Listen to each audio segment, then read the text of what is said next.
but I want to encourage us all, develop this sense of inquisitiveness, lifelong learning. Before I get into the core of this presentation, I'll start by talking a little bit about Alzheimer's disease and our community.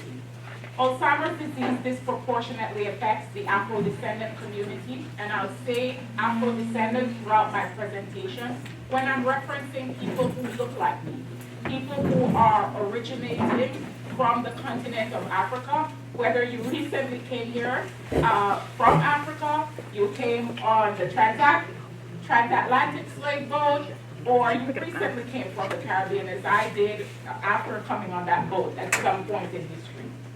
So I prefer to use the term Afro-descendant largely because there are two groups of people in the world who are still referenced by color. And it, in my mind, is reminiscent of that time in history when there was this sense of hierarchy between those colors. And if the Asian American or the Asian descendant can be referenced as a racial ethnic group, why are we still referenced as a color? So for me personally, that's a struggle. And I have, in all the spaces that I've worked, especially since I came to the US, tried to deconstruct this notion of us as a color and ask for us to reference as Afro-descendant people. I know African American exists, but I am not African American. I'm Afro-Caribbean. And there are Africans who recently came. So when we say Afro-descendant, it's this sense of homogeneity that exists among all of us, that we share that Afro identity. So I just wanted to kind of give that caveat so that you understand terminologies that I may use. Now, our population disproportionately have Alzheimer's or other dementias in the United States. We do not know why. Persons who are of Hispanic descent are also predisposed. So the two groups of individuals in our society that are of a race ethnicity type that is particularly affected are Afro-descendants and, let's say, Latinx individuals or persons of Latinx descent. Women are also predisposed to this disease. Older adults are also predisposed to this disease. Individuals who have specific health conditions, such as Down syndrome, are predisposed to this disease. Recently, I was contacted by the Rutgers Infectious Disease Center, and they informed me that persons who are HIV positive are also predisposed to this disease and predisposed to early onset Alzheimer's. So there are certain categories or certain identities of individuals who have a predisposition. And it's important for us to understand this, because there are lifestyle changes that we can embark on as individuals to reduce the risk of getting Alzheimer's disease. There are also drug therapies that have been approved by the FDA that can help persons who already live with Alzheimer's disease, Alzheimer's specifically, to reduce the progression of the disease from mild to severe.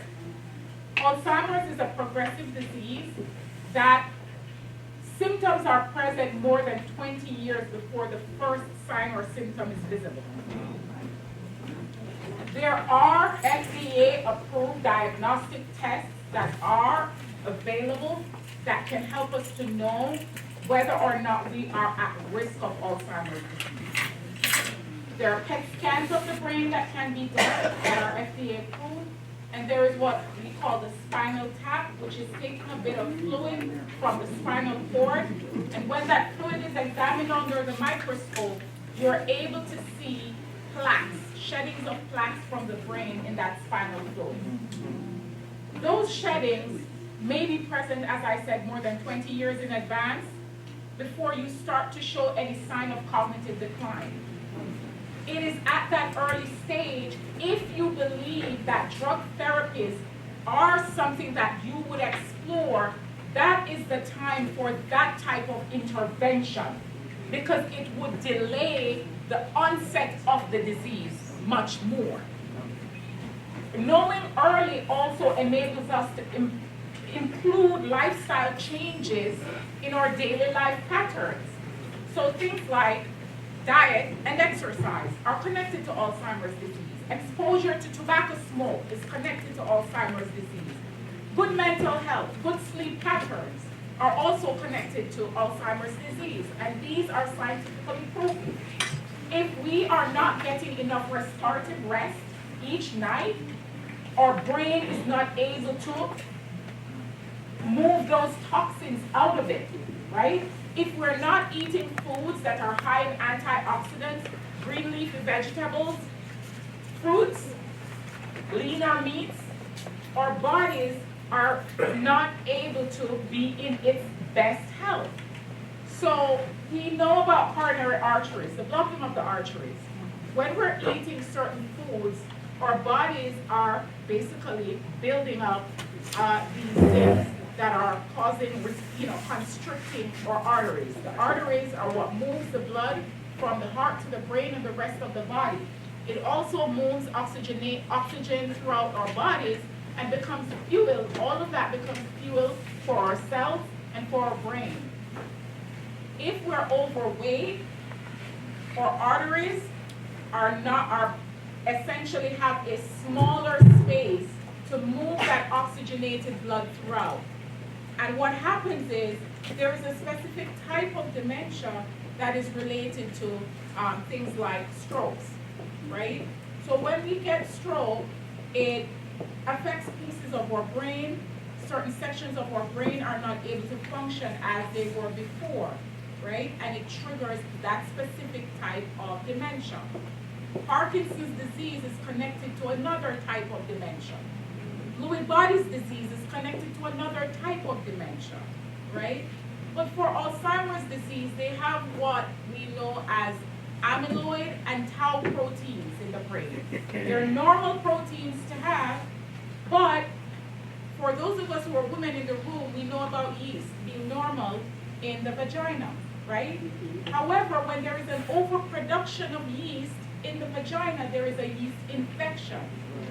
Similarly, in the brain, when there is an overproduction of amyloid or tau protein, it causes Alzheimer's disease.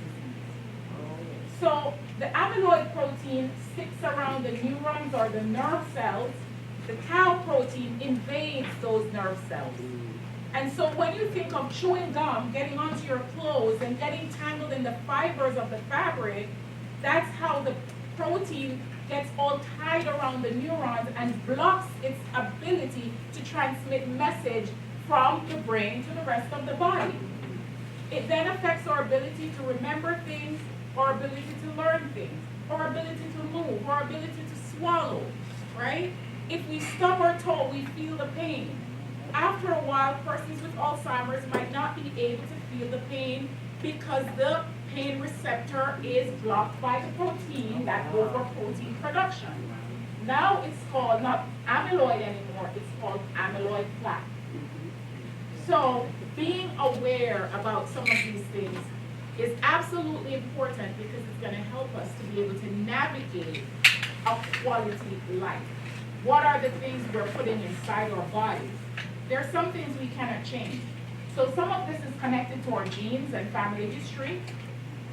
So if we have at least 2 blood relatives who are fairly close to us, mom and dad, who both had Alzheimer's or dementia, we recommend that you get early diagnostics, right? So you can know your risk. When you know your risk, you can put in preventive strategies from very early, right? And another thing to know is that many times persons are learning about Alzheimer's disease when they're already very mature individuals. The young people need to know, because for the majority of persons in America, there are nearly 7 million Americans living with the disease. There are over 11 million caregivers. The majority of caregivers are persons in our family and our friend network. So the young people in our lives need to understand so that if mom and dad develops the disease, they can navigate it properly. When my grandmother developed Alzheimer's, it was chaos in our family. Total chaos. None of us knew about this. None of us knew how to handle it. No one in the family ever had this disease before. And so everyone was working, except me, of course. I just migrated. So everybody was like, oh, grandma is a bother. I can't be bothered with that. I can't leave my job. No, I'm going to lose my house if I have to stop to go to do this and that. Oh, she has to go to doctor so often. It was chaos in the home. And so having the whole family be conscious about this disease, what habits, what practices, what plans we need to put in place will help us to navigate it better. Yes, Pastor. As the pastor, members trust me with all kinds of information. One of the things that I'm encountering a lot in our congregations are members or family members who we may suspect are on their way to having Alzheimer's and dementia. They're not all the way diagnosed, but they're beginning to show signs of possibly, maybe, and so, you know, it's hard for us to distinguish between a person who is just having a forgetful moment or a senior moment versus somebody who might be showing initial stages. So how can you help us with that? What do we do to try to determine if this person is on the way or they're just having regular senior moments? Thanks for the question, Pastor. So, Alzheimer's dementia-related forgetfulness interrupts, impedes the normal course of one's day. So I'll give you a few examples. For normal forgetfulness, I will have my keys and I would put it probably on the counter on my way to the bathroom, right? I got the keys. When I got to the door, I realized I need to use the bathroom. I put it down somewhere and I went to the bathroom. By the time I got back to the door, I just realized, oh, where are the keys? But I'm able to retrace my steps and say, oh, I was going to the bathroom, I stopped by the table, oh, I rested it right here on the bin next to the table. So you're able to embark on this process of tracing your steps backwards and finding what you missed, right? Abnormal forgetfulness is repeated, so that's one thing, it's recurring over time. The other thing is you're not able to retrace those steps.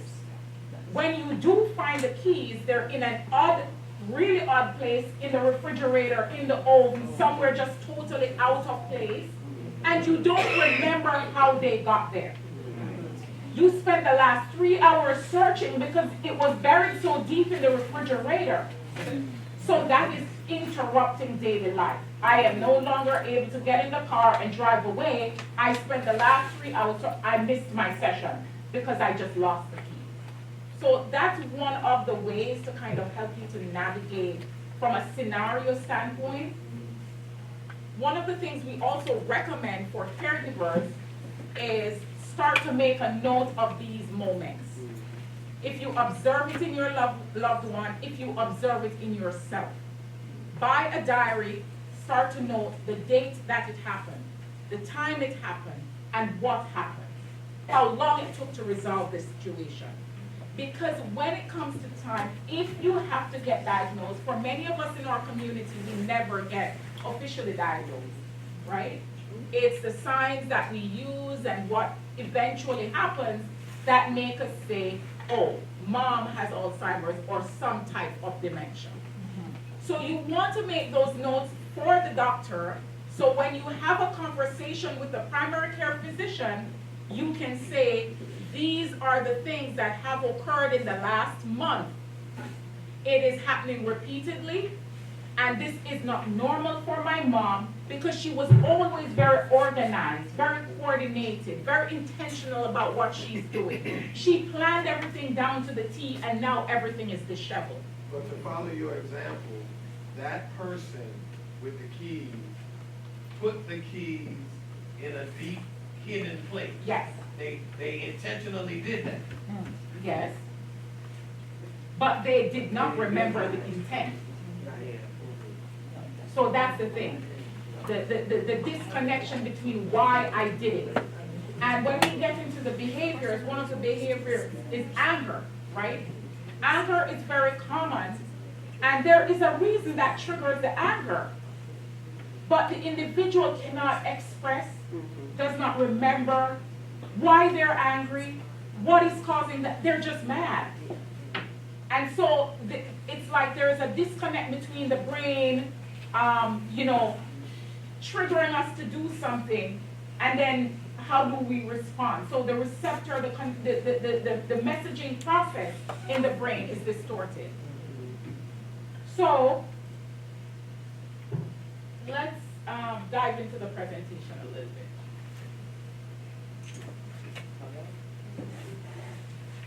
So for today's session, we're going to talk about Alzheimer's and dementia in our community. We're going to identify how certain behaviors affect our brains and our bodies. And we're going to identify some common triggers of these behaviors. We're going to explain the process of assessing and identifying challenging behaviors. And we're going to list some strategies to address common dementia-related behaviors. So the first thing we're going to do is look a little bit at dementia within our community.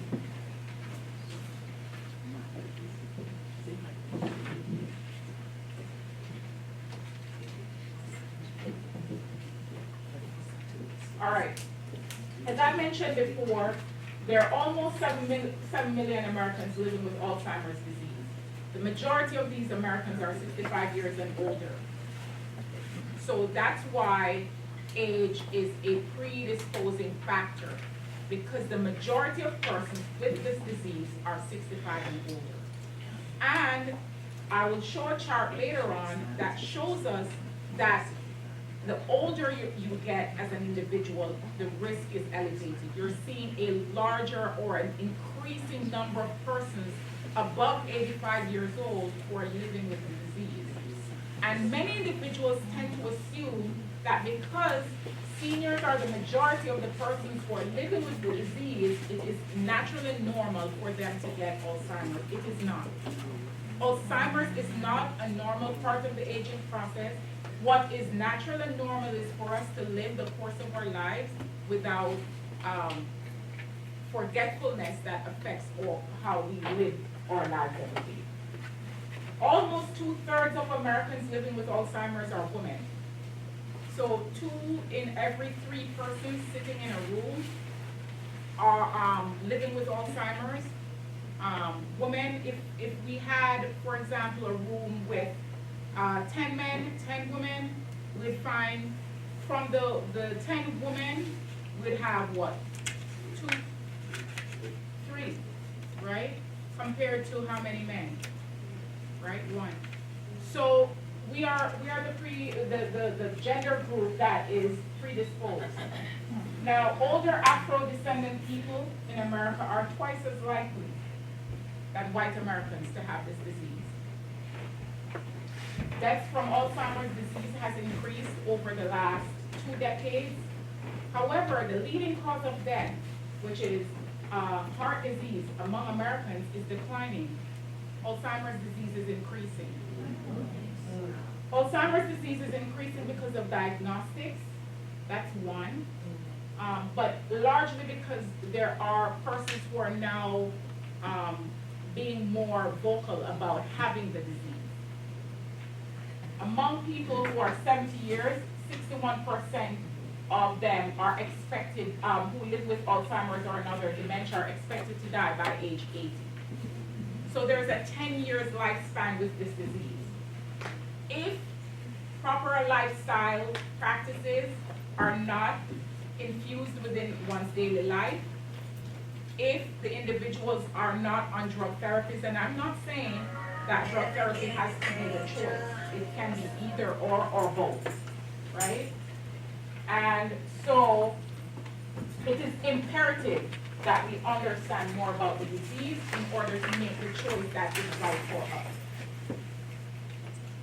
So this chart here shows, the purple piece shows those who are 85 years and older. And at the start of the color coding, that's the year 2020. At the end of the color coding is the year 2060. So it's expected that over that time period, the persons who are 85 years and older are expected to grow significantly in their numbers, right? And those are the ones, they're living with Alzheimer's, but you notice their rate of growth is consistently increasing over time. Compared to the persons who are in the younger age group, 65 to 74, those are expected to be fairly stable.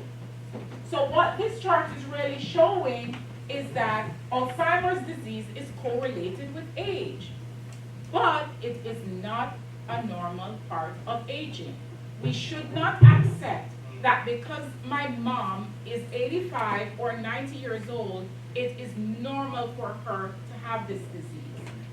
Because if we accept that, we are also accepting that for myself as her offspring, it will be normal for me to have Alzheimer's when I get to her age.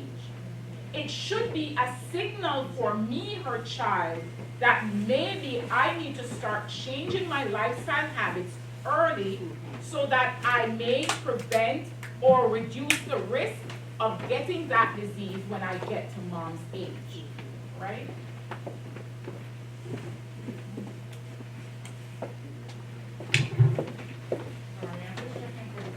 We're gonna go upstairs and wait up. Oh, perfect, thank you. So we're still on Alzheimer's disease in our community. I've listed here the states that have the highest prevalence of Alzheimer's disease. New Jersey is number 7 in the country. The prevalence rate of Alzheimer's in New Jersey is 12.3%. We have 50 states in the US. New Jersey is number 7. So our state is one of the leading states in terms of Alzheimer's prevalence rate. I'm going to drill down a little bit further. In the country, research showed that there are 10 counties, just like the county of Essex, there are 10 counties across the 50 states that have extremely high prevalence rates. And I'm going to call the names. I've listed 7 of the 10 here. Only 2 of the 10 were counties that were dominated by persons of Latino descent. Only 1 of those counties was dominated by persons of white descent. 7 of those counties are places where Afro-descendant people are the dominant racial group living in them. Bronx in New York, Baltimore in Maryland, Prince George's County in Maryland, Hinds County in Mississippi, Orleans Parish in Louisiana, Doherty County in Georgia, and Orangeburg County in South Carolina. Our people need to wake up. We need to understand this disease. We need to start acting collaboratively in support of our community. I'm going to drill down a little bit more. In New Jersey,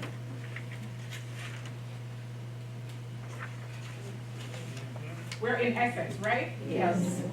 Essex has the leading prevalence rate in New Jersey.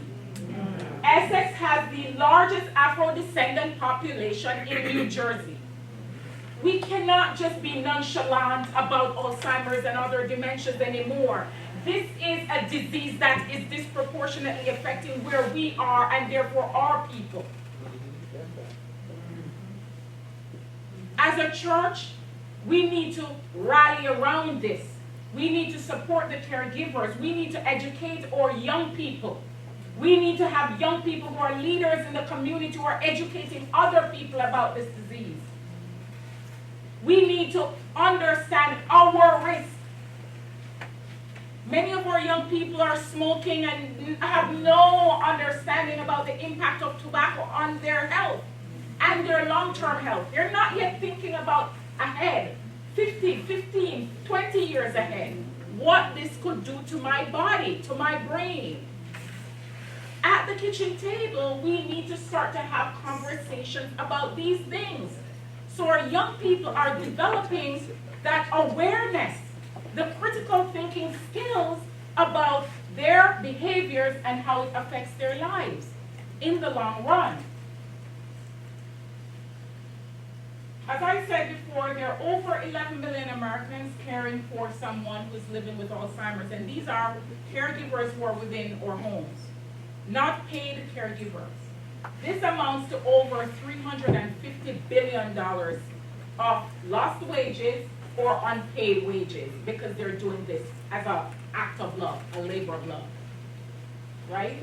And if our community is disproportionately affected, then we can see how, for us, one, there are individuals in our homes who are no longer able to enter the productive sector because we have to care for a loved one, or we have to cut productive hours in the productive sector. That means less income to our families, less income to our communities, less development for ourselves because we have less resources to be able to develop ourselves, to invest in ourselves and invest in our families and communities. So just to sum up the caregivers piece, 2/3 of caregivers are women, right? 1/3 are daughters. About 1 in 3 caregivers is 65 years or older, and those caregivers have health complications themselves. And caregiving is associated with significant stress, mental health issues, right?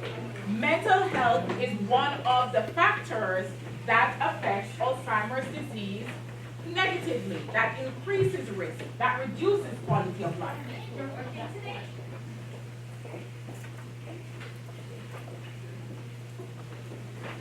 More than half of primary caregivers are caring for parents. 1/4 of dementia caregivers are sandwich generation caregivers. They're caring for children, they're caring for seniors. So what does that mean? At the crux of that is burnout. At the crux of that is the challenge of providing quality care. Someone who is burdened by the caregiving responsibility is no longer able to provide the quality care that the person living with dementia needs. They're frustrated, they're on edge, they're angry, they're short-tempered. And therefore, the peace of mind, the wonderful environment that is needed for the person to live well with dementia is not present anymore. I talk to so many caregivers who, after their person has passed, they are living with guilt because they were shouting too much, they were angry at the person, and they couldn't help themselves because they were so overwhelmed by this disease. After a time of living with the disease, the individual loses the ability to do most things for themselves. That's not easy. They lose the ability to swallow. So you cook a meal and normally the person can eat. Now you have to puree the food. Or you have to find a special meal to prepare. You have to be intentional about making sure music is on that's soothing for them. Helping them to do some sort of exercise even when they're not moving. Chair exercise and arm exercise, right? Some people get frustrated and just leave them in those same spot over and over. And then they start to lose functionalities because they're not moving. So the lifestyle habits that are correlated with a longer life with Alzheimer's disease is not present because of that burnout caring for sandwich generations, and some people still try to juggle working. Isolation for the person living with dementia is a big problem. That's when I stepped in with my grandmother. She was being left alone at home. She was leaving the house, she was wandering, right? So that's unsafe. No one could stay home because everybody had to work. I was caring for a toddler, so I stepped in and started to help. And what were some of the things that I found helpful? Oh, my grandmother would go on a tangent, but I would direct the tangent by having her share stories of her childhood. And then she would talk all day about this childhood story. And every day she would talk about it because she didn't remember, she told me yesterday. But that provided comfort to her.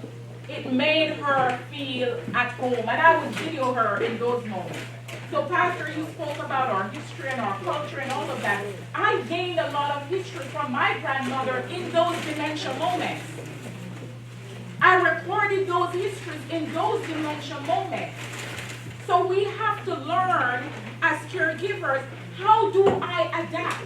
How do I recognize the opportunity presented to me in this moment to gain that history, to gain that knowledge that I may potentially lose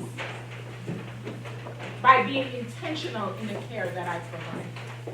It's a labor of love. And if we start to see it as a labor of love, we'll start to see the ways in which we can do it differently. So I said before, it's an expensive disease to care for. The majority of money spent by any one group is spent by Medicare, provide care for this disease. So Medicare covers some, Medicaid covers some. But out-of-pocket expenses at the national level is $91 billion a year. Meaning, we as individuals, when we calculate how much money people are taking from their pockets to care for someone with this disease, it accumulates to $91 billion a year across America, right? So that cost is increasing. In 2023, the disease cost about $345 billion for the whole year, and that is increasing, expected to get to about $1 trillion by 2050. One, because the numbers of persons living with the disease is expected to increase, but also more persons are putting individuals with Alzheimer's and other dementia in long-term care facilities that are extremely expensive. More persons are doing the diagnostic testing that are very expensive. A PET scan is over $20,000. Right? So many of us will never be able to afford it. So we have to see the signs, and we have to know, how do we support? How do we rally ourselves around mom, dad, or whomsoever in our family? Because long-term care is expensive. And for many of us, at least for me, I'm from a culture where we don't have a system, right? You care for your senior at home. But there might be a time when you need that long-term care support, right? So we have to be intentional about those things, and when do we put individuals in those spaces? We have to be, as I said, let's look at our brains and bodies. So our brain is the central nervous system of the body. So it's like the engine in the car. The car cannot move without the engine. Our bodies cannot function without the brain. And in our brains, there are over 100 billion nerve cells that are like a spider's web. They have a network that connects throughout the body. And that network is what sends messaging and signals across our body. Our thought is controlled by the nerves in the brain. Or movement is controlled by that. Or feelings are controlled by that. Our ability to learn, our ability to speak and communicate is controlled by that. Alzheimer's disease destroys those cells.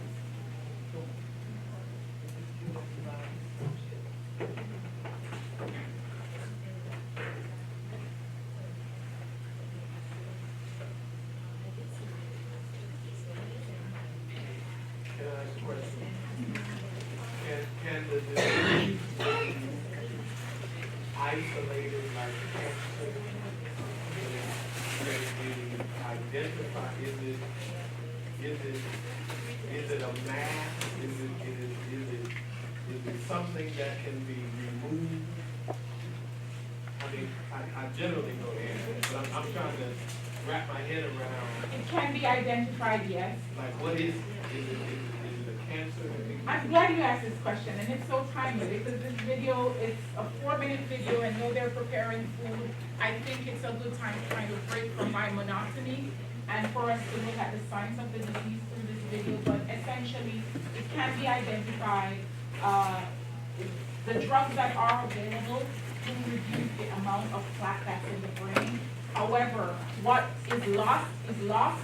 So if I get the drug today and I had some memory loss up to this point, it cannot restore what's lost. It can only slow the progression going forward. So instead of living 10 years, I may live 15 years, and of those 15, I might have 10 years more of good memory. I think it's also important to say, that we didn't say in your introduction, that you are a doctor.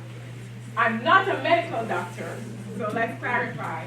I have a doctorate in management, and I'm doing my second PhD in higher education, leadership, Yeah, and you a senior doctor. law.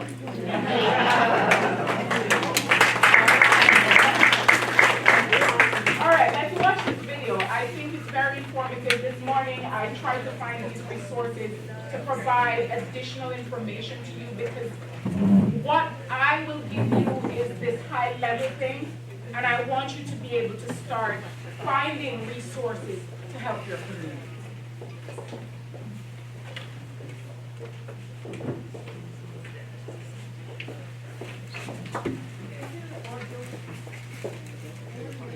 Okay, just a moment. We got 3 different kind of sandwiches. We have tuna. Fajita veggie, turkey. So you can say your preferences and we bring it to the table for you. Just hold 1 second so we can see this 4-minute video. Okay.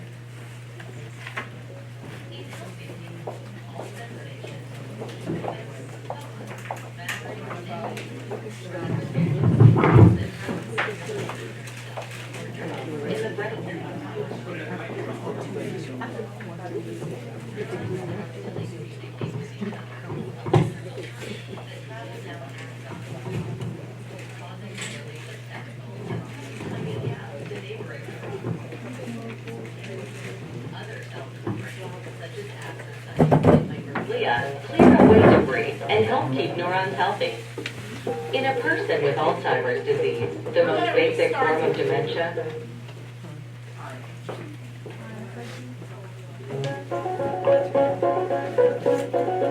in healthy people, all sensations, movements, thoughts, memories, and feelings are the result of signals that pass through billions of nerve cells or neurons in the brain.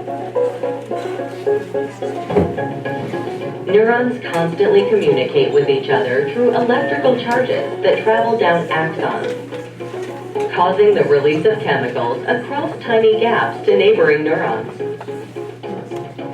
Other cells in the brain, such as astrocytes and microglia, clear away debris and help keep neurons healthy. In a person with Alzheimer's disease, the most basic form of dementia, toxic changes in the brain destroy this healthy balance. These changes may occur years, even decades, before the first signs of dementia. Researchers believe that this process involves 2 proteins, called beta amyloid and tau, which somehow become toxic to the brain. It appears that abnormal tau accumulates, eventually forming tangles inside neurons. And beta amyloid clumps into plaques, which slowly build up between neurons. As the level of amyloid reaches a tipping point, there is a rapid spread of tau throughout the brain. But tau and beta amyloid may not be the only factors involved in Alzheimer's. Other changes that affect the brain may also play a role over time. The vascular system may fail to deliver sufficient blood and nutrients to the brain. The brain may lack the glucose needed to power its activity. Chronic inflammation sets in as microglial cells fail to clear away debris, and astrocytes react to distressed microglia. Eventually, neurons lose their ability to communicate.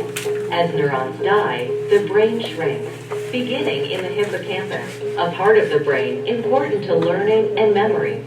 People may begin to experience memory loss, impaired decision-making, and language problems.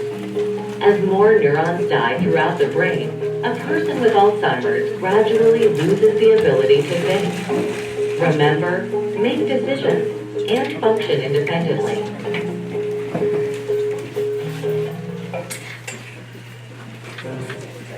Achieving a deeper understanding of the molecular and cellular mechanisms and how they may interact is vital to the development of effective therapies.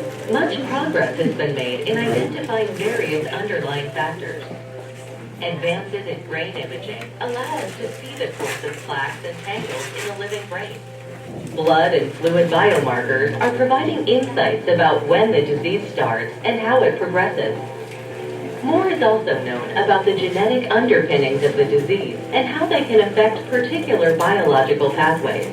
These advances enable the development and testing of promising new therapies, including drugs that reduce or clear the increase of tau and amyloid proteins in the brain, therapies targeting the vascular system, glucose metabolism, and inflammation, and lifestyle interventions like exercise or diet, and behavioral approaches like social engagement that may enhance brain health. Research is moving quickly, ever closer to the day when we can delay or even prevent the devastation of dementia.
Don't y'all eat and leave either.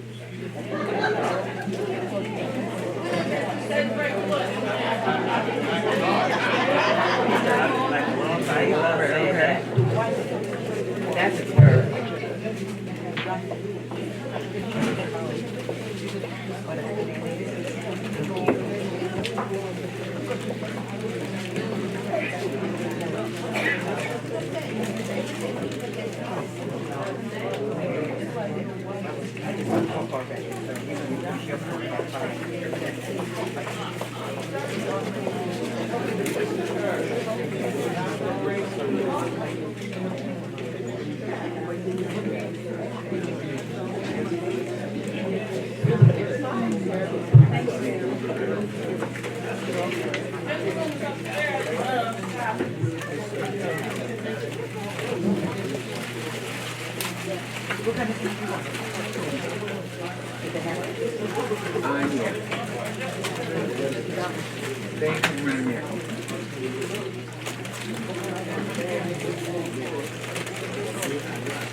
What do you want that to be? You want tuna or turkey? Turkey. Barbara. She wants tuna or turkey? Tuna. Okay. Tuna. Turkey. Oh, she wants turkey. Tuna. She wants turkey. Tuna. She wants turkey. Oh, she wants turkey. Y'all need condiments? Of mayo, banana peppers, and pickles. Okay, you can leave them. Utensils? And we're going to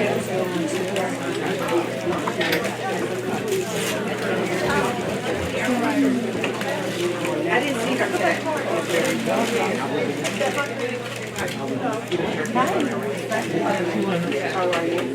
You have another okay. And Jessica, the turkey of the one. Okay.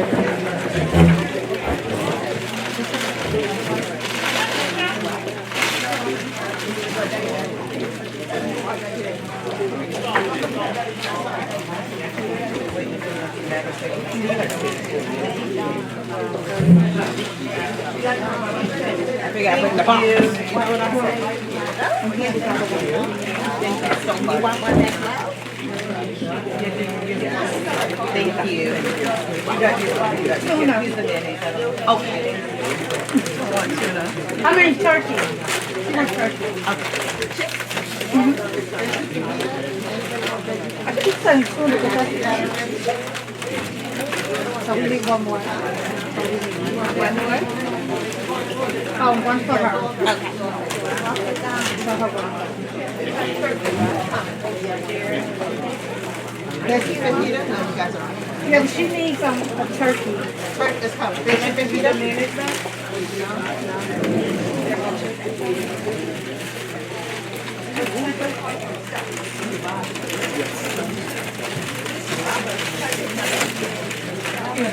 That's turkey? Yeah. Is that turkey? Yeah. Oh. Thank you. And she needs chips too.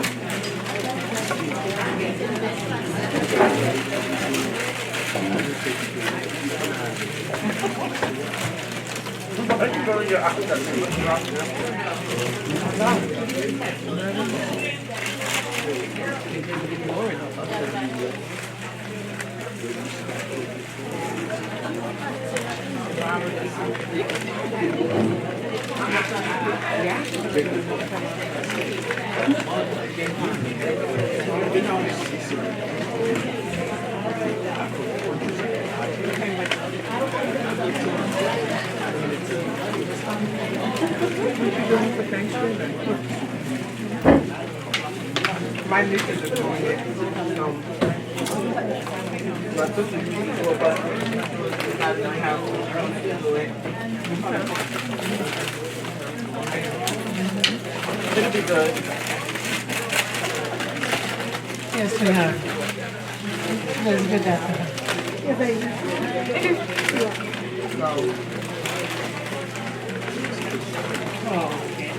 Oh, they bought some more for it.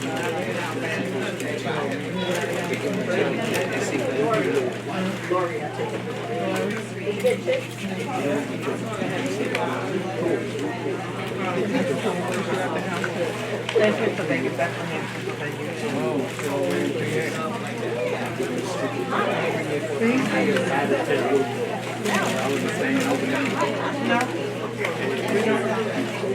Like an hour or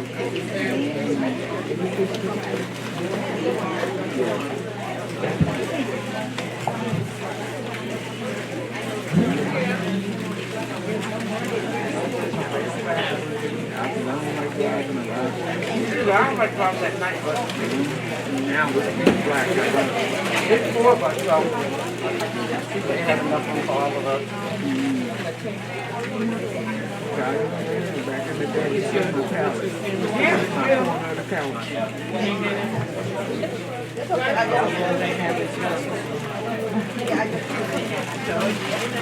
that's still, you know, she wants to stay over. She had weight loss surgery. So, she's like, oh, can you come over whenever we spend the night? And I don't mind. I don't mind at all. She's an absolute sweetheart.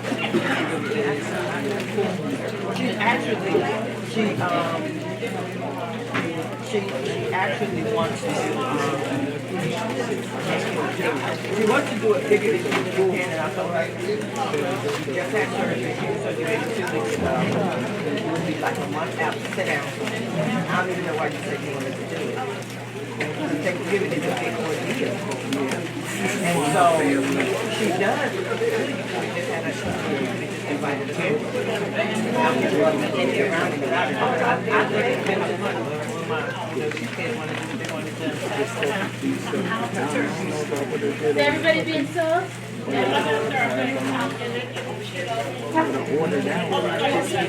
That's the thing. He lives in Jersey. And she's expecting people to drink. Well, I said, that's supposed to be slow. Probably about 4 hours. But, okay, I'm going to that's all they got. I can do it. I can do it. Very one with that. I can do it. Once you overtake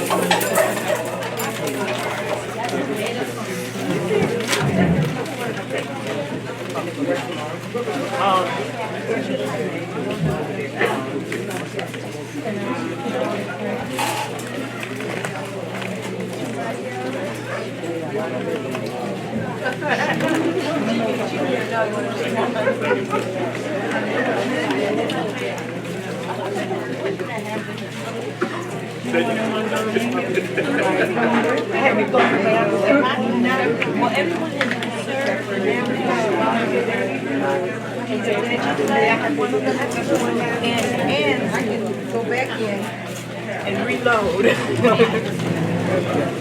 So what you want to talk about? Here. Only if you can get rid of that's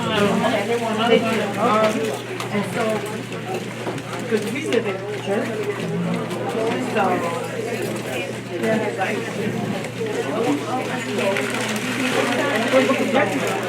Well, first of all, she over 300 pounds. Even if she didn't have to, that's not so I said to myself, I'm setting myself, right? We could have proved, hey guys, come up on Saturday. But in theory, we do, she gave her mother her. Want some pickles? Oh, no, thank you. And we go work. So in theory, we would just say, I think they're not like together.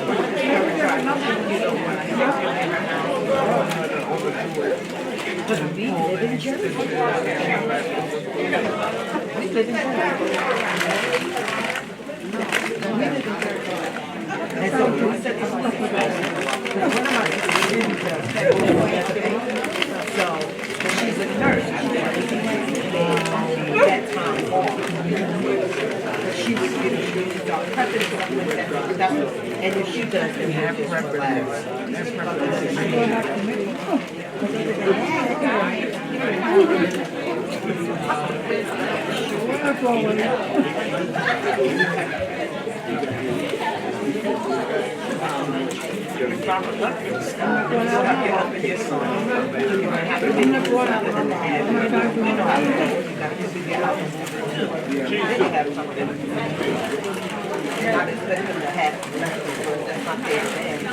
Everybody that's waiting on a turkey or tuna, we're out of turkey and tuna. We only have veggies. They're very good.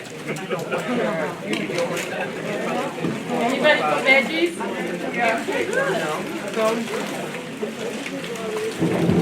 I'm gonna rock out with her. I'm gonna try to go up. Like right now, have to work, so one or two things will happen. I'll take them to my then some people will call and walk from work, and I really don't want to call them. You guys got napkins?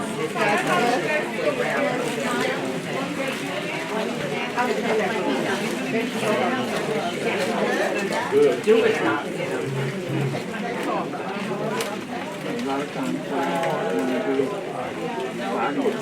Yeah, I want that other day. Doctor said maybe it's just like that going through. Because she had to go through whatever that whole cycle, you know. And they did tell her that she will feel some badness because I didn't know they didn't pump air into her surgery. But and she was very uncomfortable. Very uncomfortable. That's a whole process. So you got to have and there was kids running around, opening any cars, right into you. No, I mean, the make you think that you're not paying attention to maybe don't do no harm. They're going to run and play. Oh, I just put them in the basement. Okay. And I hate causing friends. But somebody will say, oh, this is not going to be. She good right here. Somebody can say, and the little girl is here. She have a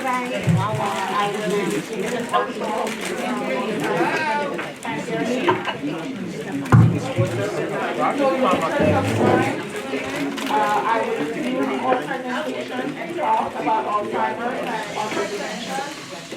We're going to dive into the piece about the behaviors that I looked at before. I spoke about wandering very briefly. I spoke about anger very briefly.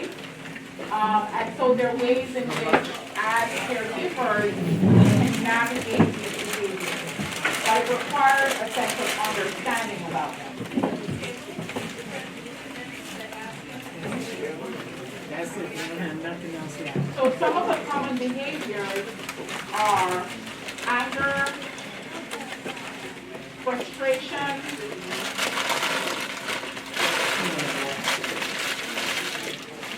wandering, hallucination, repeated behaviors, and those behaviors are stimulated or triggered by something. They don't just exist or occur because the person just loves being angry, right? There is a backstory behind every dementia-related behavior. We have to become mini investigators sometimes to understand what is prompting the behavior. And I'll give you one simple example before I dive into it. My grandmother was very angry after a while. And she was just, spewing vitriol, saying bad stuff or, that kind of thing, exercising what her power as the matriarch of the home. And we couldn't understand what was the driver of it. We eventually took her to the doctor and we learned she had a UTI, a urinary tract infection. Many of us would never think about it because we're not in the body of the person. The person is not complaining that they're feeling any burning when they pee or any of those things. They're just angry. They oftentimes may have lost the words to be able to communicate to you the physical challenges that they're having in their body. And so anger is the only thing that they can exude to say something is wrong, I need help. So when I talk about becoming mini investigators, I want us to become attuned to our person that we're caring for. We need to start observing when we see a behavior, do some retracing of the steps. What occurred before the behavior?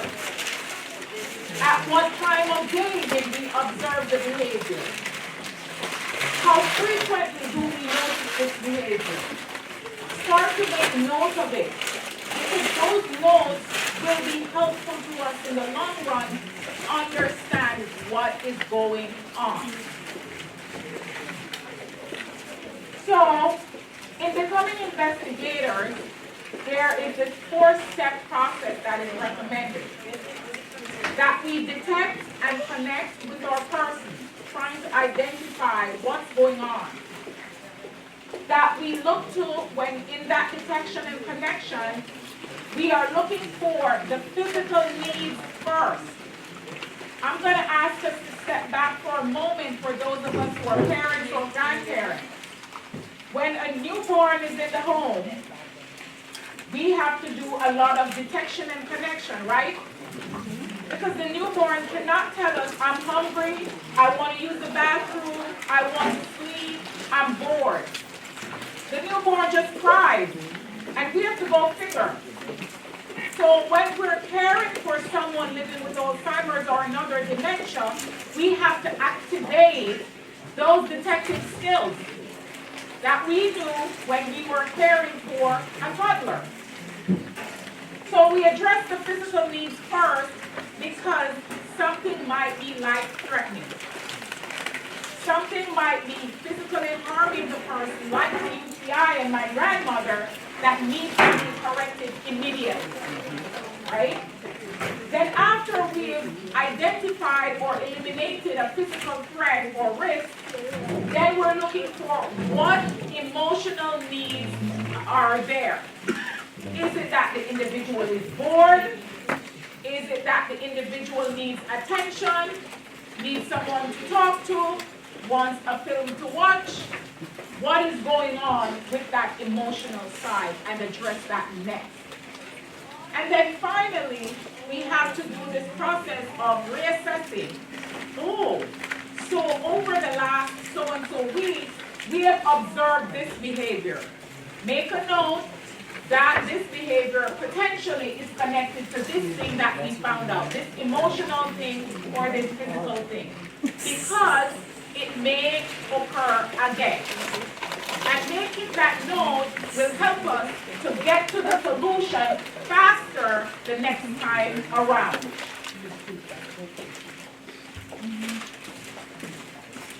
So when we say detect and connect, we're asking individuals to join the person's reality by trying to see the world through their eyes, through their lens, right?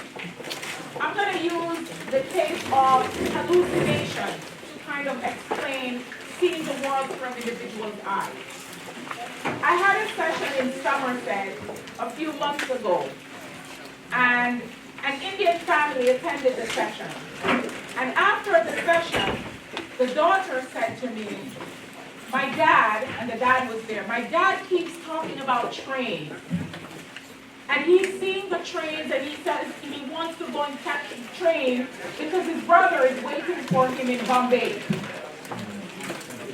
I said to her, what do you do when that occurs? Because she said it's frequent. She said, well, my mother here is a caregiver. So my mother tells him there are no trains there, that he's dreaming it and he should go to sleep. I said, well, Mom, I can see that you're frustrated. Alzheimer's is a difficult disease to navigate.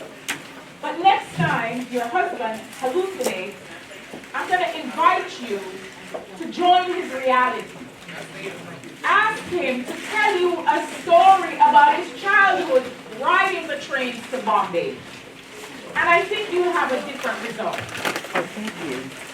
A few weeks later, the young lady called me and she said, Mom is now listening to stories about Bombay and trains. And her dad is less agitated, is less angry, because no one is confronting him and telling him there are no trains there. So sometimes, when we're caregivers of someone with one of these diseases, whether it's Alzheimer's, frontotemporal dementia, Lewy bodies dementia, Parkinson's-related dementia, mixed dementia, dementia connected to stroke, regardless of which type of dementia, because Alzheimer's is just one type. Those others that I named are other types.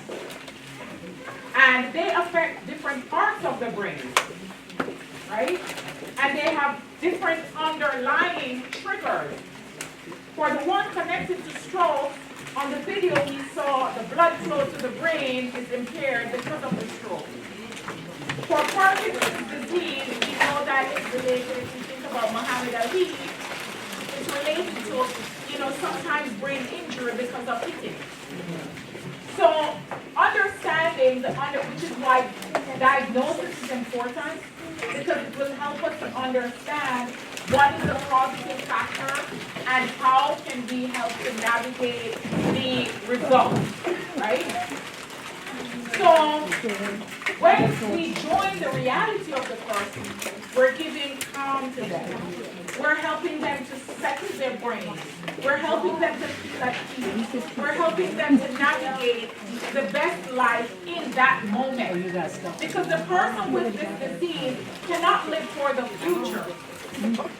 All of us in this room, we're dreaming of, oh, what am I going to cook for dinner tonight? Oh, what will I wear to work tomorrow? Or, I want to finish that PhD by so-and-so. All of these things in our head. Oh, I can't wait to see my daughter walk down the aisle.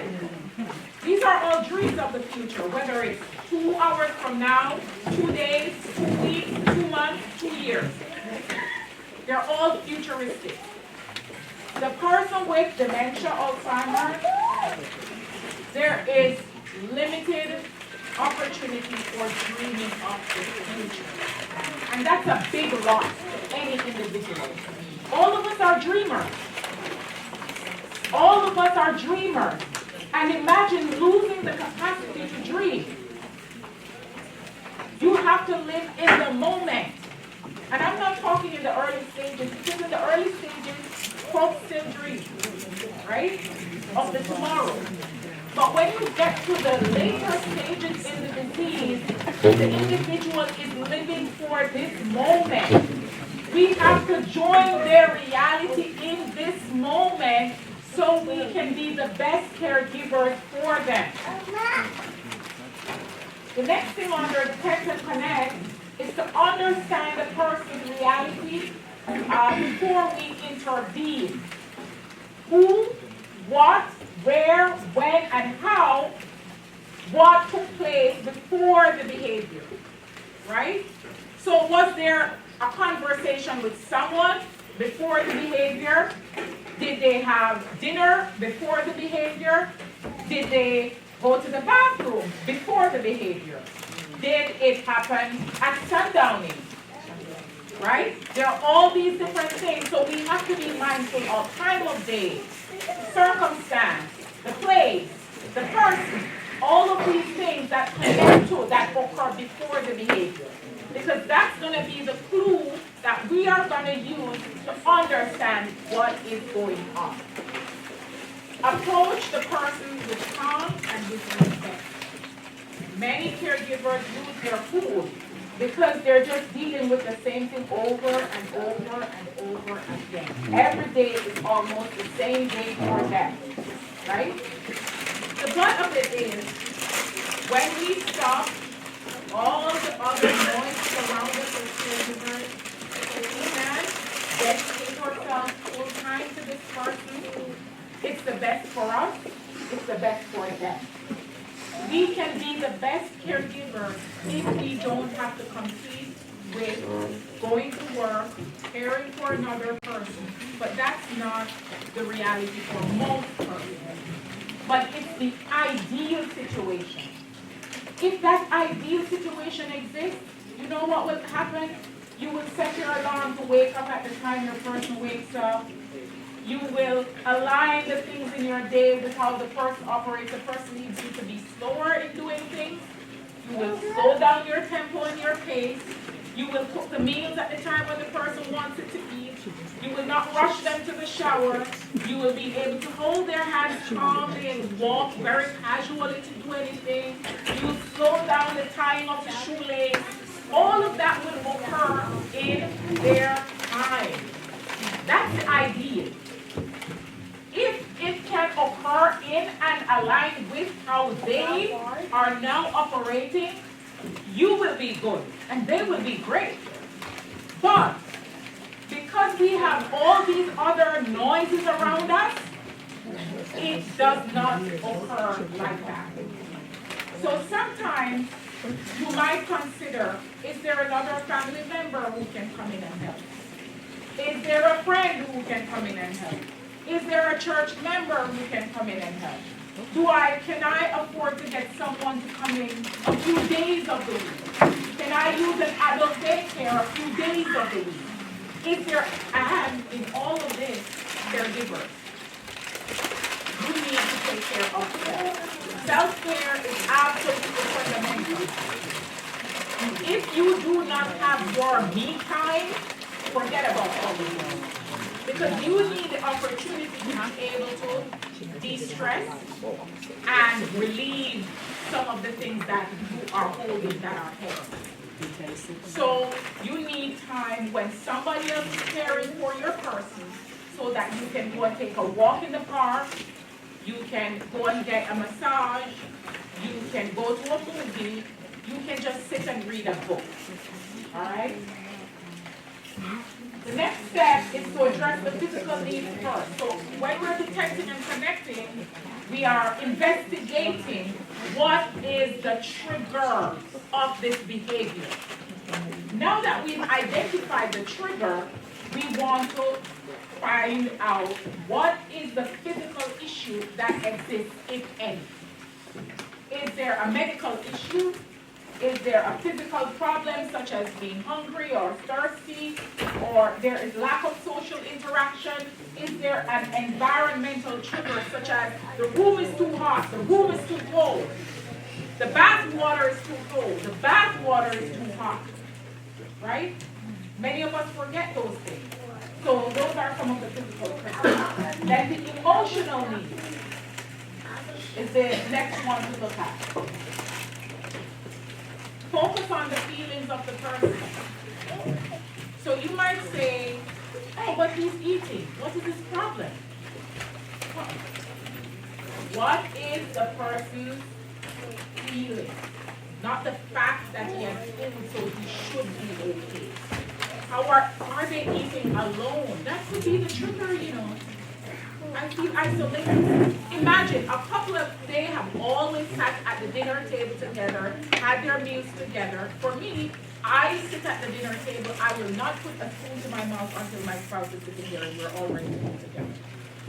So imagine having that custom, and then when Alzheimer's steps in, I just start to shovel the food down my throat before the person is sitting at the table. You're breaking with that tradition, that convention, right? And so that can be a trigger for the person that, yes, the food is there, but you're not sitting with me, honey. We're not eating together.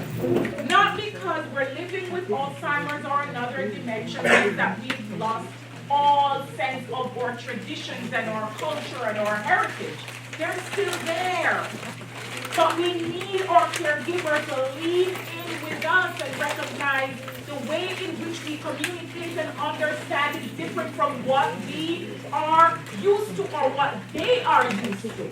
So we have to change slightly the way we do things. Mom might not say anything anymore, but we always did this together as mother and daughter. Let's maintain it. Those are the things that are going to bring peace, that are going to bring longevity to the individual living with the disease while they're doing it.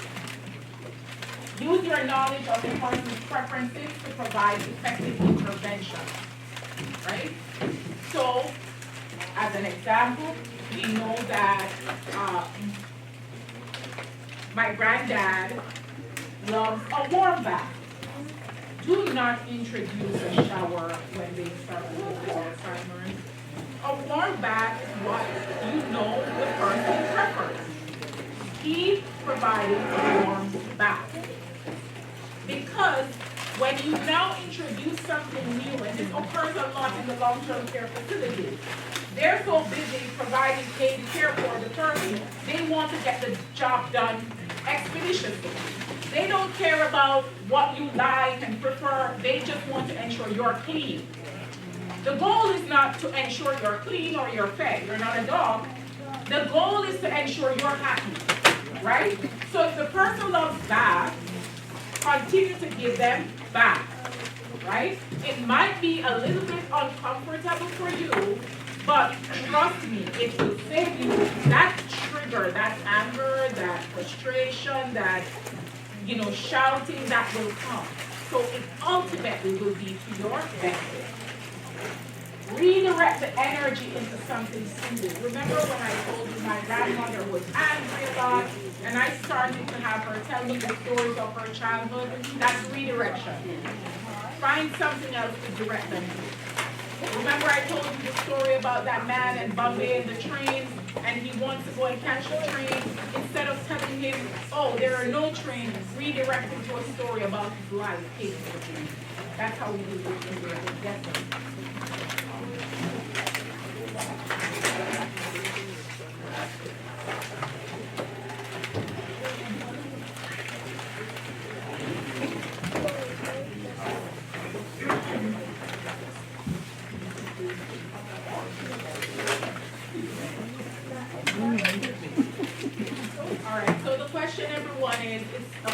Around eating, going back to healthy lifestyle habits. And the question is, how do you basically, are you figuring out what to do, or are you having a conversation with the person about these changes, these lifestyle habit changes? So in the early stages, which is why diagnosis or kind of being attuned to the changes in your person is important. Early, before the individual has much cognitive decline, they still have their memories pretty much intact, they're a little forgetful and so forth, yes. But at that stage, when you can have a conversation with them about how they are changing, how their body, their brain is working differently, you may not frame it as Alzheimer's or dementia. You might say, Mom, your brain is working differently now. We have to do things a little bit differently. You know what? I think we need to start eating healthier meals. But early in the time when they can be part of the conversation with you, that's when to have the conversations about changes. After they can no longer remember things, you have to just act in the best way for that person. Because having the conversation that they're gonna forget tomorrow. They're gonna forget 2 hours down the line. So having the conversation with them, for many individuals, they'll have a conversation and 2 hours later, the person is asking again or saying something opposite to that again, and they get angry. I just told you that 2 hours ago. So that is because they've gotten to a point in the stage of the disease when they cannot remember it. You're the one with the sensibility. You getting angry really just elevates the fact that you don't understand the disease.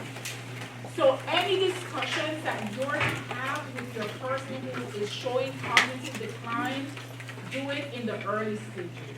As I said, you don't need to say name the disease even if they've been diagnosed. But if you want to name it, the early stage is when you do it.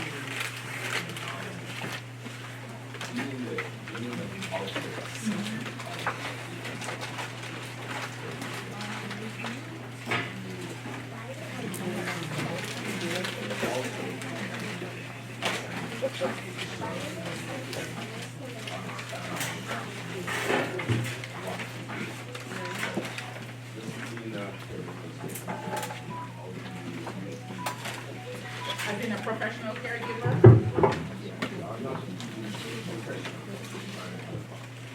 So just trying to help out. Can you just repeat that? Oh, no one is doing it? The question really is, being in a household is kind of obviously different from just trying to assist, trying to help out. How do you deal with that particular situation? So what I would recommend is if you're helping out a family member or a friend, if you're not living directly in the household, it is important for you to be debriefed, for the family to share with you what is the situation, for any information that might help you in providing care being provided to you. So you being aware, them giving you sometimes, remember when I tell you about having a journal? That journal is helpful not for the family members alone, but for a friend, a church member who wants to step in and assist. So that journal, you might want to put in there, what are mom's likes? What are the dislikes? What are the triggers? What are the things to do when you notice a trigger? And those kinds of things, right?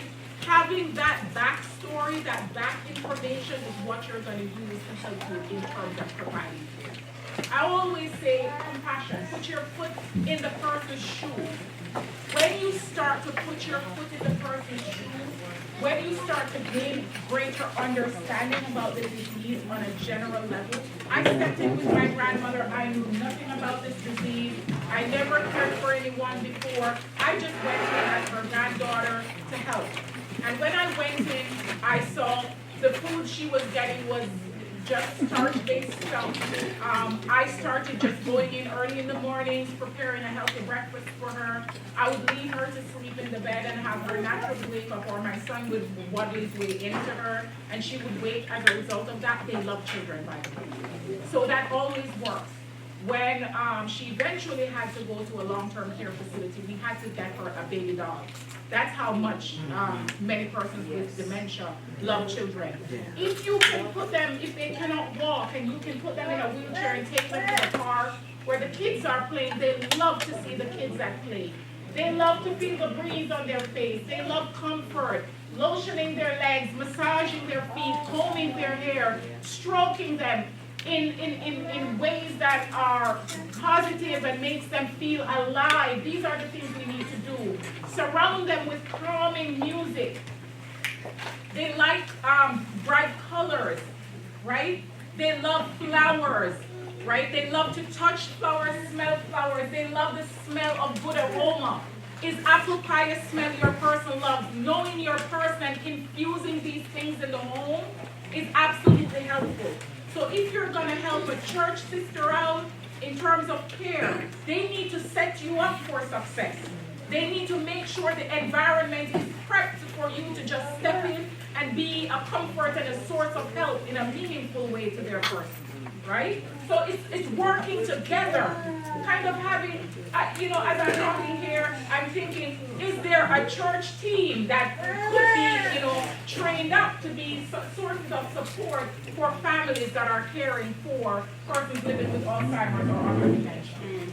We have had members of our church to provide assistance in designated situations. We've had members in designated situations, but the reality is a lot of our members are so private that they really don't want well-meaning, well-intentioned person coming into their living space for a variety of reasons. But let me say this, I don't want folks to get up and just start walking out and being disrespectful to your presentation. So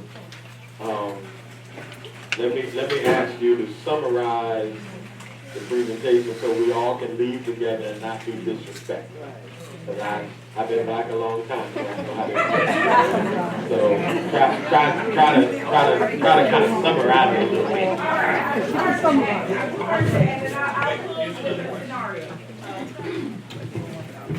Is there such thing as early onset dementia, and at what age, and what trait is it? So early onset, yes, there is early onset Alzheimer's, early onset other types of dementias. It can be early onset. Usually it's classified as early onset if you're diagnosed before age 65. Persons have been diagnosed in their 40s, persons have been diagnosed in their 50s. And really it's the same causative factors as normal stage Alzheimer's, which occurs somewhere around, older than 65 years. It's for many persons, early onset Alzheimer's largely occurs because they've gone and done the diagnostic. They've seen, the results of the diagnostic test that point to Alzheimer's disease. For many of them, they have a history within their family. Their genetic makeup is predisposed. There is a gene, the APOE5 gene, that persons with that gene are at elevated risk of Alzheimer's. They don't necessarily have to get it, but they're at elevated risk. And if they also have family members who are close who have had the disease, it increases their risk of getting it. And so it's the same type of disease, it follows the same pathway, just that it interrupts the life. At the earlier stage, you might have to step away from work at an earlier stage. And so knowing this, planning for this, knowing, thinking about this, and being intentional in your community, in your family, in terms of how to respond to this is absolutely crucial. Okay, one last question. Can long-term medications over a period of time have an effect on the brain cause of dementia or Alzheimer's? I cannot say that definitively. I would say this though, that every drug has side effects. And they have published side effects, and they have side effects that are unique to each individual that we oftentimes do not know. And so we can never tell, because Alzheimer's disease has environmental causes, right, as well.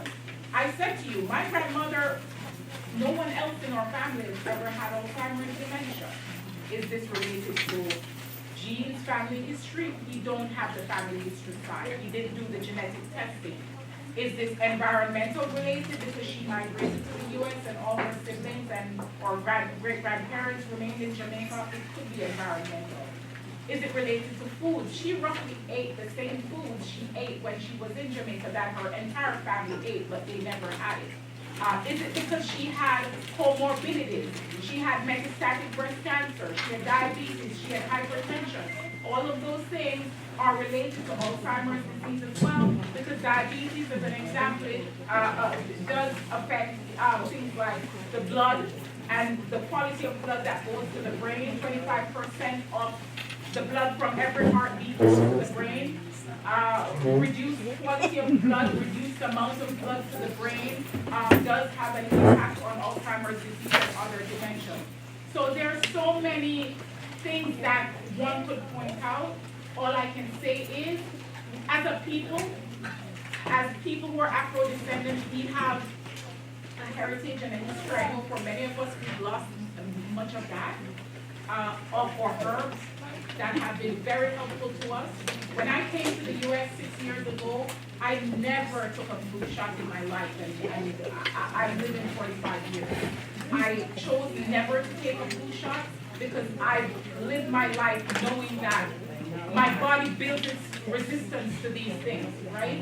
Not every disease is like that, but the point that I'm making is I'm accustomed to when you get the cold, you find a bush and you make tea, right? Many of us have separated ourselves from these things. And so we become over-reliant on manufactured things.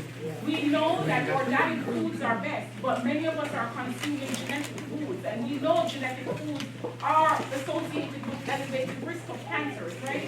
So I think I'm answering your question in a rounded way. I cannot scientifically say that that is so, but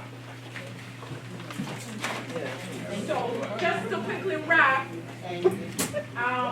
reassess the situation and plan for the next time. Part of the reassessment is, going back, making notations about what worked well, what we observed, so that next time we can make adjustments. If something worked well, we're going to try it the next time, but it may not work the next time because there might be a different trigger.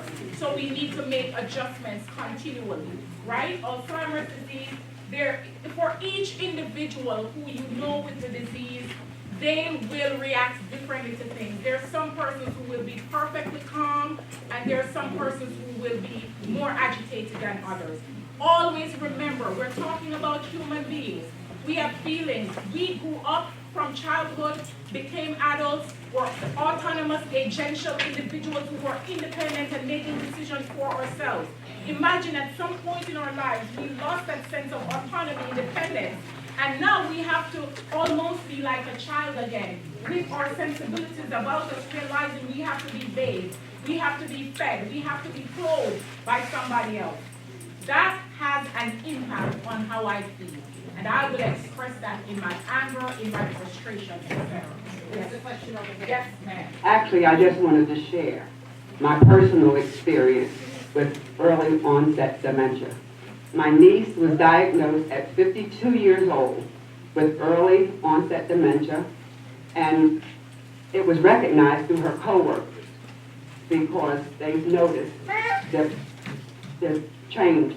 However, with the early diagnosis, the doctor discovered that when she was born, she had a small tumor on her brain that grew through the years. And at that point, he predicted that she had 6 to 8 years to survive. She survived 7. So she passed at 59 years old. But fortunately enough, her mother, my sister, was an LPN who worked with senior citizens. And as her caretaker, she did adjust to that. But it is a difficult thing to experience because when I would walk in the room, she would just smile. She didn't know who I was. Thank you for sharing that story. I really appreciate it because you also shared with all of us in this room and with our colleagues here who had that question. But one of the things I want to say to us, kind of as a follow-up here, I ended a moment ago, is that I want to encourage us to live the best quality life we can right now. If you have Netflix at home, I encourage everyone in every session I've ever done to watch this docu-series, Live to 100, Secrets of the Blue Zones. There are blue zones, areas around the world where there are centenarians living, and they have the largest percentage of centenarians. And there are certain things that they have found that contributes to a centenarian's life, a good quality of life up to 100 and over. It is good sleeping patterns, right? Good diet, constantly moving, exercise. It's not about going to the gym. It's about, doing your little gardening at home. It's about tidying the house. It's about walking to the neighbor's house, walking to church instead of driving, walking to the supermarket or the children's school instead of driving there. We're a society that has gotten so caught up with driving everything aware that our bodies have stopped moving, right? Minimizing our exposure to tobacco smoke and toxins, chemicals in our environment, right? It's keeping socially connected. where you are here today. You are connected to each other, you're talking about things, you're sharing ideas. That is good for the brain. It's constantly learning, cognitive engagement, learn a new skill. In COVID, I'm sure many of us learned a new skill. My daughter learned knitting. I started to sew on a sewing machine again. I hadn't done that since I was in high school, right? So I bought a sewing machine, and I started making my own clothes again, and drapes for the house, and sheets for the bed. So we have to do things to stimulate our brains, to create new neuron networks that have not been activated, to reactivate some that have gone to sleep because we've not used them enough. Those things are healthy for the brain. And I'm going to wrap with this video. I don't know, Suzanne, if you wanted to have some questions before I wrap this video. How that was diagnosed. You said that with the urinary tract infection, and I know UTIs in and of themselves to cause mental problems that you don't even know exist as a result solely of the UTI. So how did you recognize that she had the UTI? I didn't recognize it. We were problem solving. We never knew because she didn't say, and we didn't really listen to her when she went to the bathroom. It's just that she was unconventionally angry for a progressive period of time, and we said, let's take her to the doctor. Yeah. All right, so this video is a video looking at a case where a family is dealing with agitation and anxiety in the person who's living with dementia. It's very short, and I want to recommend that you go on YouTube, you can look for UCLA. They have a series of videos with several different situations of persons living with dementia behaviors and how they navigate it. So we'll close with this.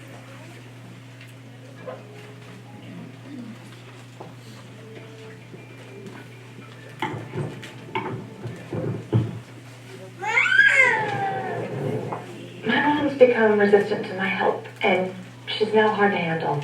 She hasn't been able to manage her basic day-to-day needs without my help, but she believes she doesn't have any problems and doesn't need help. She's easily agitated and gets upset when I try to get her dressed. I'm just frustrated, and I don't know what to do.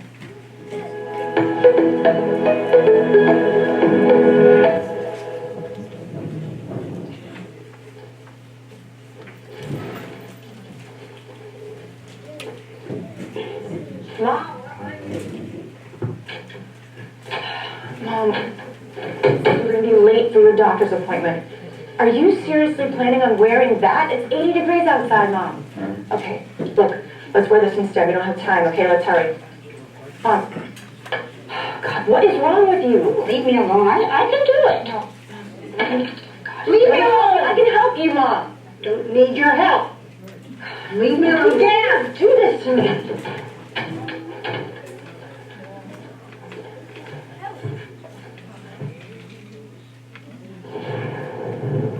Agitation and anxiety can manifest as difficulty sitting still, pacing, fidgeting, acting irritable, afraid, nervous, worried, or just being resistant to help from others.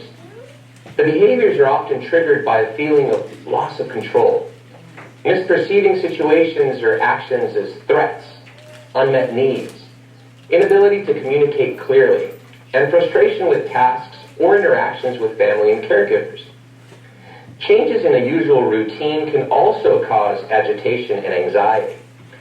People with dementia, for example, may have impaired insight towards their own cognition and ability level due to their disease.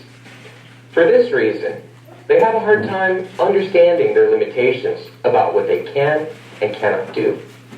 They may not realize that they need help, as they do not see themselves as having problems. This can lead to agitation when someone tries to help them.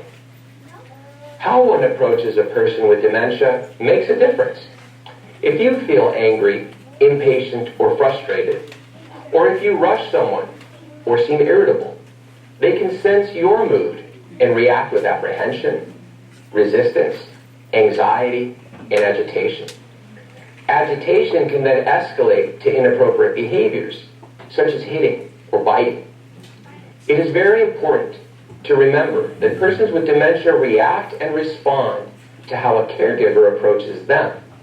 How you speak to them is key.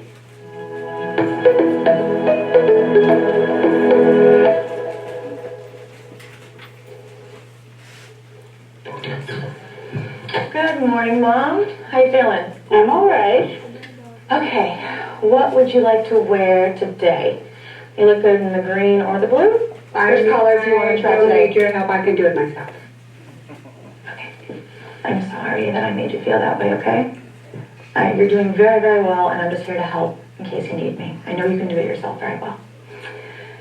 I love you so much, and I just want to be here when you need me. Can I stay with you? We can do this together? Okay, good. So we are going to go to the doctor's, and then we can go get some ice cream. How does that sound? Oh, that sounds good. Okay, let's get you dressed, Mom. Let's lose this. I want you to be comfortable after all. Let's see. Yeah, I think this is going to look good. Perfect. Here are a few tips on how to respond to agitation and anxiety.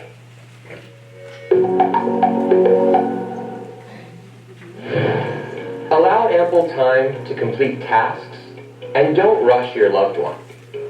Use a gentle tone of voice, but do not be condescending. Try to keep your body language positive and use calming gestures and a gentle touch. Don't be demanding or bark orders at your loved one. Instead, provide reassurance. Speak in calming tones and phrases. Let the individual know you're there for support. Try to schedule activities around your loved one's natural routines. For instance, if your loved one is a late riser, plan doctor's appointments for the afternoon. Simplify the environment to reduce frustration or confusion. For example, thin out the closet so that it is easier for your loved one to see inside. Have fewer clothing options to choose from, and clothes that are easy to put on.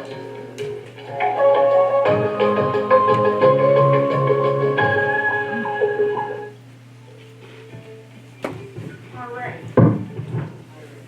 So just to close, we have some flowers on the table. We have purple, blue, yellow, and orange. And we're inviting you to take a color that aligns with your connection with the disease. So purple is for persons who have lost someone, from Alzheimer's disease. Yellow is for those who are currently caregivers. Orange is for persons who support the cause of Alzheimer's and are, very anxious and excited about a cure in the future. And blue is for those individuals who are actually living with the disease. So you can take a blue if you have someone at home who lives with the disease. Green is a leaf. So purple for those who have lost, blue for those who are living with, yellow for those who are caregivers, orange for those who support the cause. Thank you, everyone. Pastor. Before we move, so we can move out together, can we thank Dr. St. Rachel and my sister here? Before we move, let's move together. Want to thank you and the Alzheimer's Association. We have a congregational commitment to education. And ladies and gentlemen, it does take time to do this education, particularly if you haven't heard it before, or if you don't know about it before. But we have a congregational commitment to this education.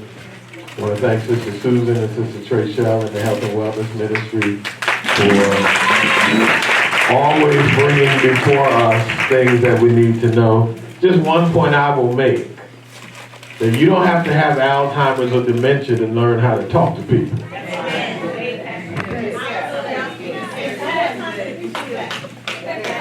Do I need to say that one more time for the people in the back? And you don't have to have Alzheimer's or dementia to learn how to talk to people. And even yet this morning, on my way down here, I had to confront or deal with a person who just said something completely inappropriate to someone, not you, Andre, but they just said something completely inappropriate to one of the members of the church. One of the members of the church said something, because some people think that they can say whatever they want to say. And I need the younger saints, I need the older saints, I need everybody to know that you just cannot say whatever you want to say. Having said that, we are so appreciative. Make sure that you filled out your name on the sheets that are on the tables. Members of the Health and Wellness Ministry are going to help clean up, but if we're around, we can help clean up too. Please don't leave these bags or the folders, because inside the folders is great information. Great information that you can read when you're sitting later on today, when you have a glass of your favorite beverage. You can read the information that is inside, all right? Thank you all for staying. If you want to come around to greet Dr. St. Michelle, you can do that. Don't forget to come over and pick up one of the colored items over here. Let's thank Caitlin for doing the AV work and the media work. Love you all much. Be safe. God bless your heart. Oh, hold on. Reverend MJ is going to close us in prayer. Shall we bow our heads? Dear Heavenly Father, we come this afternoon thanking you, Lord, for this time that we've been able to learn more about Alzheimer's and all that entails. We thank you for our speakers. We thank you for the health team. And Lord, we just thank you for those that took the time to come down. Now, Lord, take what we have learned today and help us to spread it abroad, Lord, that we might do it in your name. Bless those that are getting ready to leave, Lord, and we just give you the honor and the glory that we can now be witnesses and go out to spread the word about Alzheimer's. It's all about us and about our people, Lord, and so we just thank you, Lord, and we love you. In the name of Jesus I pray, amen. Amen.